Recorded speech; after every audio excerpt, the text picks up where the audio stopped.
ಇಷ್ಟು ದಿನ ನಾವು ಕಣ್ಮುಚ್ಚಿ ನಿಮ್ನ ನಂಬ್ತಿದ್ವಿ. ನೀವು ಹೇಳಿದ್ದನ್ನ ಪ್ರಶ್ನೆ ಮಾಡದೆ ಒಪ್ಕೊಳ್ತಿದ್ವಿ. ಅಷ್ಟೇ ಯಾಕೆ ನಮ್ಮ ರಾಯರ್ನ ನಿಮ್ಮಲ್ಲೇ ನೋಡ್ತಿದ್ವಿ ನಾವು.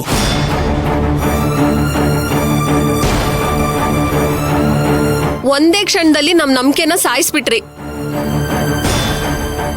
ಮಗನ್ ಬುದ್ಧಿ ಹೇಳಿ ವಾಪಸ್ ಕಳ್ಸಿದಿದ್ರೆ ನೀವು ನಮ್ಗೆ ದೇವರಾಗ್ಬಿಡ್ತಿದ್ರಿ ಅಮ್ಮವ್ರೆ.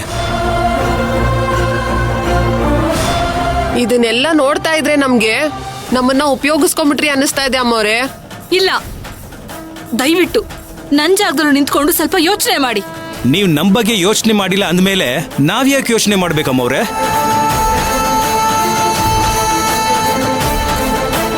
ನೋಡಿ, ಮಾತಿಗೆ ಮಾತು ಬೆಳೆಸೋದು ಬೇಡ. ನಿಮ್ಮ ಮೇಲಿರೋ ಚೂರು ಪಾರು ಗೌರವದಿಂದ ಹೇಳ್ತಾ ಇದ್ದೀವಿ, ದಯವಿಟ್ಟು ಇಲ್ಲಿಂದ ಹೊರಟೋಗಿ. ಈ ಶುಭ ಕಾರ್ಯಕ್ಕೆ ನಿಮ್ಮ ನೆರಳು ತಾಗೋದು ನನಗಿಷ್ಟ ಇಲ್ಲ.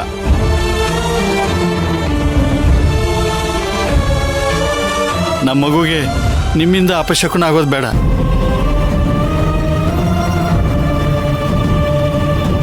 ಲೇ ಇವಳೆ, ಇವ್ರು ಹೋದ್ಮೇಲೆ ಗಂಜಲ ಹಾಕಿ ಶುಚಿ ಮಾಡಿಬಿಡು.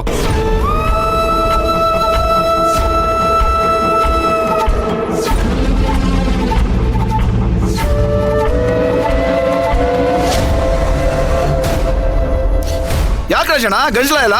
ಬೇಲೆ ಹಾಕ್ಸ್ಬಿಡು ಮನೆ ಮುಂದೆ, ಯಾರು ಓಡಾಡೋದೇ ಬೇಡ.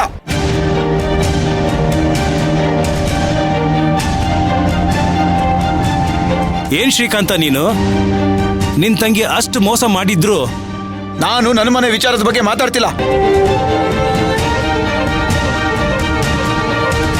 ದಾಮಿನಿ ಅಮ್ಮವ್ರ ಮನೇಲಿ ಕೆಲಸದವನಾಗಿ ಉಪ್ಪು ತಿಂದಿರೋದ್ರಿಂದ ಹೀಗೆ ಮಾತಾಡಲೇಬೇಕಾಗಿದೆ.